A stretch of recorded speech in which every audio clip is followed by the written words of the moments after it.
Ladies and gentlemen, boys and girls, welcome back to Discourses on Personality and Competency. Remember, we are going to talk about personality and competency.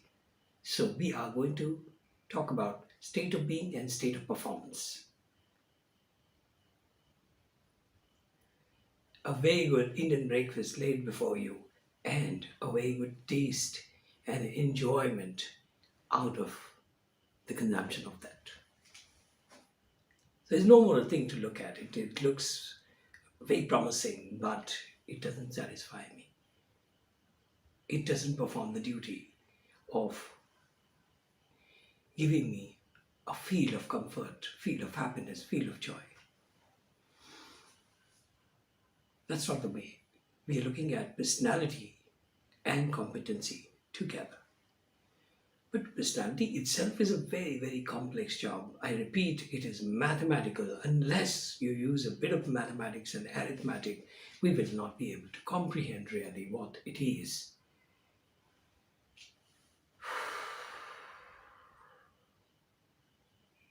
You go to a big hospital, so they have all kinds of specialists listed there, and unless you have had or once somebody in the family have had that kind of a problem, you would never know what is nephrologist, what is dermatologist.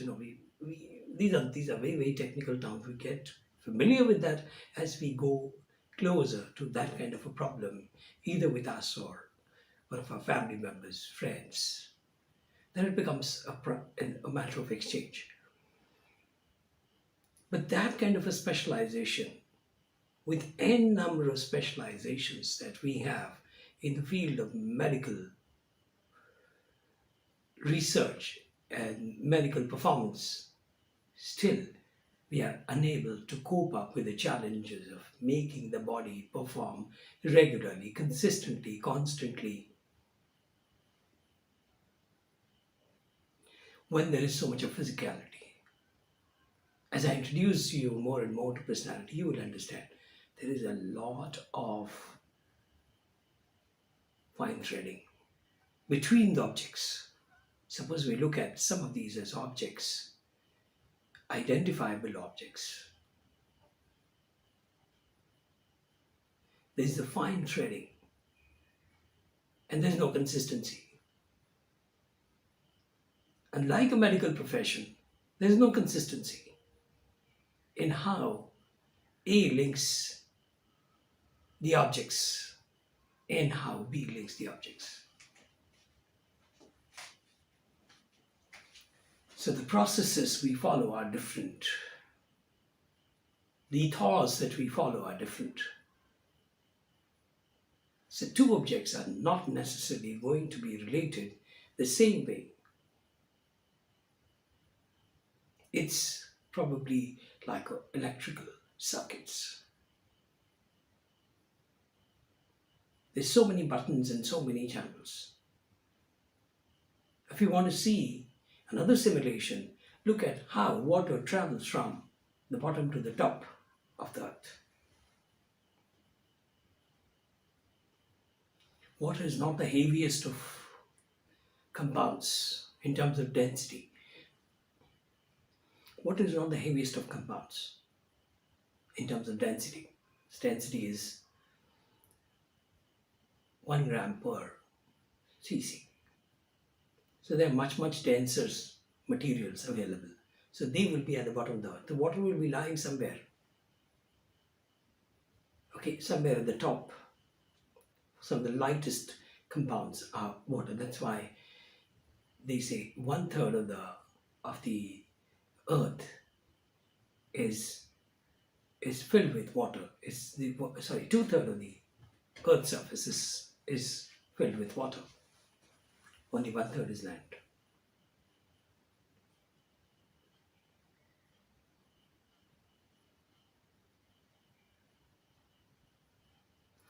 Water is going to be somewhere at the top of the surface. Still, it travels through several channels. Many channels we want to, many channels we want to explore many channels we want to destroy. Many channels we want to explore, many channels we want to destroy, because that's not comfortable for us. The water traveling all by its own is not comfortable for us. We want water to travel as per our instructions. Major civilian projects, major construction projects in the civil area face this kind of problem because the technology is not available. It's very expensive. So, how do we manage that? So, over a period of time, larger and larger size of companies are coming into the surface treatment. Giant machineries are involved. These channels are disastrous as regards the purpose for which the construction is done. So many of our actions and many of our beliefs are going to be disastrous if we are looking at a purpose for which we exist on that day, that moment. The same channels could be extremely beneficial to us. An hour later, situation has changed, demands have changed.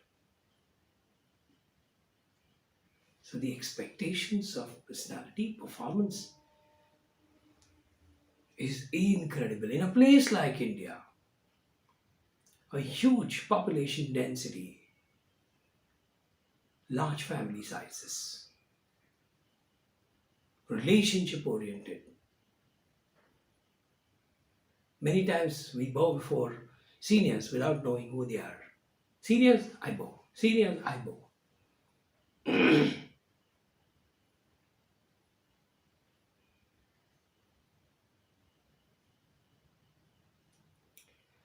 One day I had a problem of not getting a booking in a certain city in India where I went. I didn't have a booking. So the hotel people said, you keep your luggage, you can just stroll around for an hour. So I went around, I went into a temple. I went to a temple, and what I saw there, everybody who came to the temple was touching everybody else's feet, irrespective of age. Everybody was touching everybody else's feet. The more number of feet you touch, the better is your pilgrimage.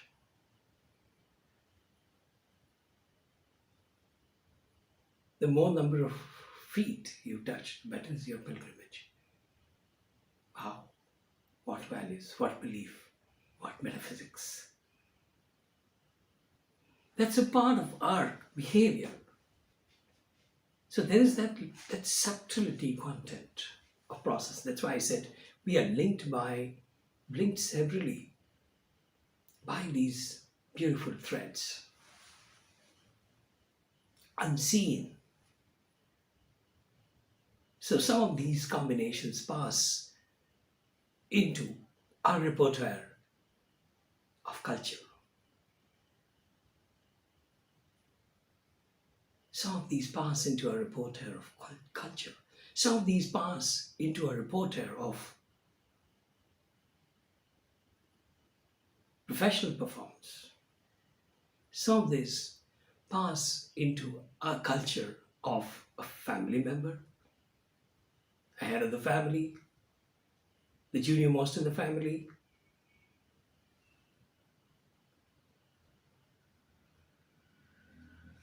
These are the beautiful experiences. Suppose we halter analysis at the point of physicality and come to a conclusion, oh my goodness, I don't know. Why did he do it? Why did he do it? What was his need to do this? What was his need?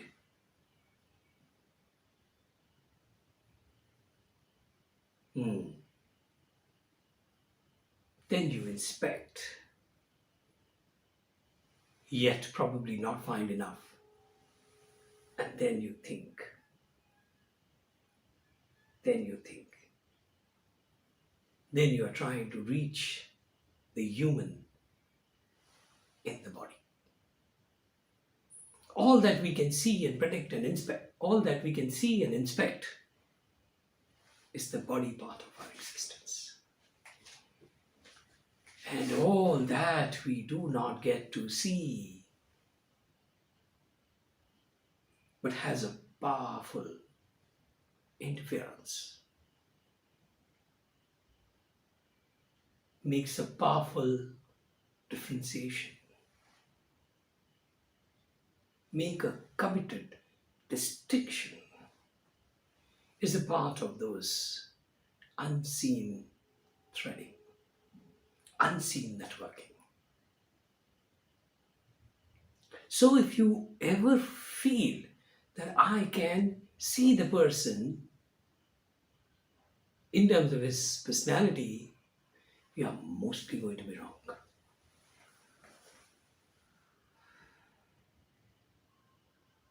It'll require probably two things. One is a computer, somebody with massive computing skills. It will also require somebody with huge data absorption skills. It will also require somebody with huge imaginative skills.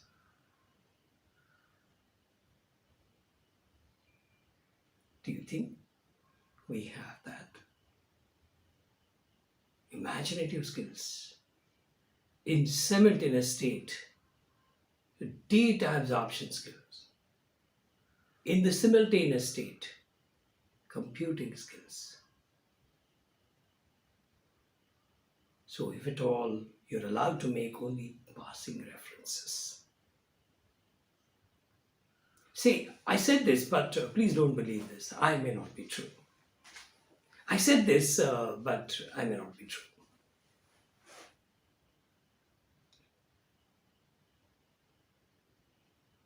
We can only make passing references because we are not scientists.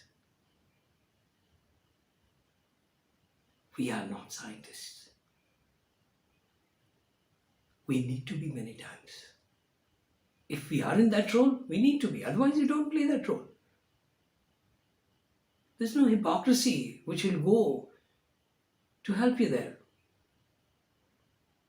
We are not researchers. We don't have that profound ability to understand. And most important, we don't even know the model that personality is.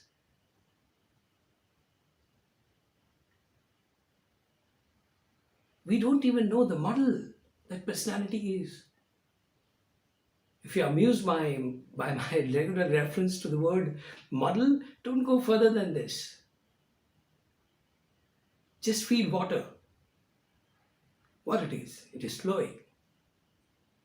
It is cooler than the air temperature without any treatment. It is transparent. So, there might be people who are model like water. There might be studies which are model like water. It's as simple as that. Anything consistent, characteristic, and reproducible is a model.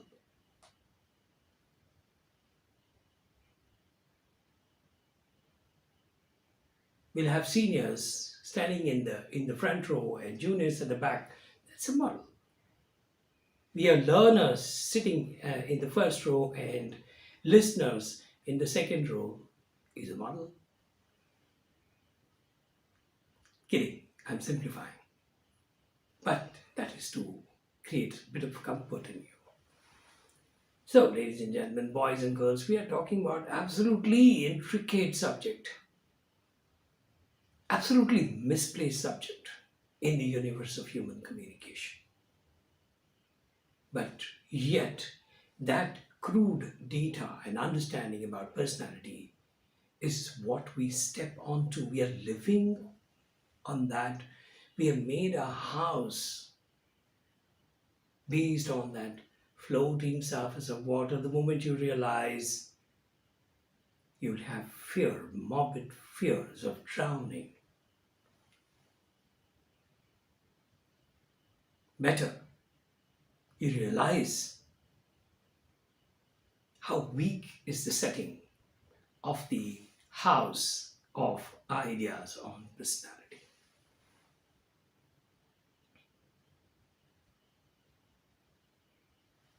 With that, I sign off for this episode. See you again next time. Good night. Goodbye.